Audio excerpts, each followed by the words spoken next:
Look at all the mutton grazing in the field, or would you rather take a bite from this delicious pulled pig sandwich? Or do you want to hit the saloon and be like a real beef boy? None of that sounded right, did it? Okay, now before we delve into this, let me clear the air. I am vegetarian. This video isn't propaganda to make you feel bad about eating meat. You eat what you want to eat, yet it seems something got lost in translation between leaving the farm and ending up on our dinner plates. Pig became pork, cow became beef, and sheep became mutton.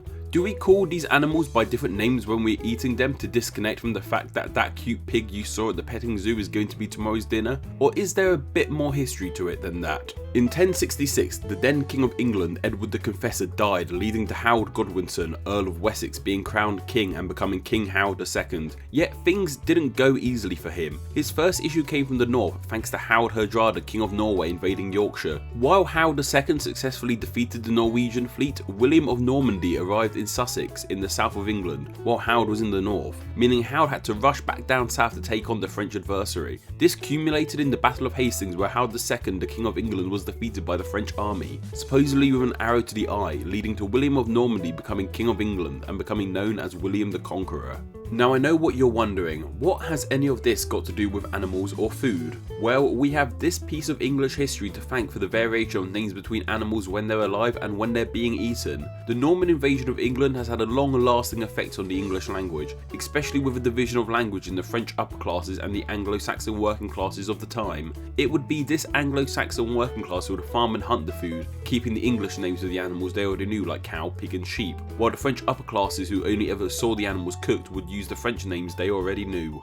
This meant that cooked pig took on the French name for them, pork, which was of course anglicised to pork. The French bœuf was anglicised to beef to replace cattle, and mutton comes from the French word for sheep, mouton. However, of course, the names of meats for animals can vary depending on the age of the animal when they're slaughtered. Piglet meat doesn't so much have a unique name, but when prepared it tends to be called a suckling pig. While cattle meat is called beef, the meat of calves is called veal. Sheep, however, take the cake for a variety of names. Lamb meat is just called lamb. When a sheep is between 1 and 2 years old, it's called a hogget, as is its meat. But when they're fully matured and called sheep, the meat is called mutton, as I already mentioned. Poultry is the collective name of domesticated birds like chickens and ducks, yet the name of individual meats from poultry aren't known as poultry. You don't go to KFP. Chicken meat is still just known as chicken, and duck meat is just known as duck. There seems to be no real answer why chicken and duck meat is still just called chicken and duck. Poulet is French for chicken, which is where poultry comes from, and was anglicised to pullet, which is now just used to refer to a young hen. Horse meat is a rather controversial meat. Due to the fact that for so long horses have played such a large role as companions to humans, some cultures are hesitant to eat them,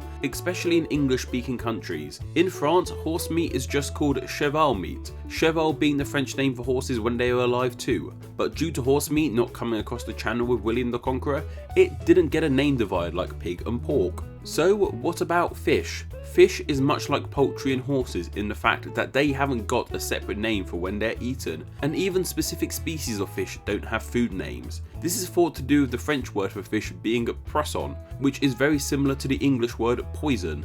So perhaps people were turned off eating something that sounded similar to poison. So next time you're eating a beef burger, just remember you're calling that a beef burger and not a cattle burger due to an invasion and a class divide that happened almost 1,000 years ago.